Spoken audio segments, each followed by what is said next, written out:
ఒకటి, దేవుని ఇంట్లో జీవ మార్గాలు బోధించబడతాయి, నెమ్మది దొరికింది. 2, దేవుని ఇంట్లో సంపూర్ణ సంతోషం దొరికింది.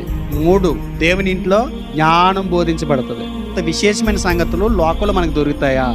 దేవుని సన్నిధికి వెళ్తే నీకు కలిగిన మేలేంటి అని అన్నారు అనుకోండి, మీరేం చెప్పాలి? దేవుని సన్నిధికి వెళ్తే వల్ల నాకు మేలు కాదు నాయన, నీకు మేలు.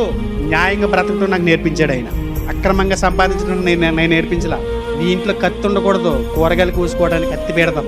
నీ ఇంట్లో ఈట్లు ఉండకూడదు, మనుషులు చంపడానికి, వేటాడడానికి. నాగళ్ళే ఉండాలి. ఇది తన మార్గముల విషయమే నా దేవుడు నాకు నేర్పించాడు.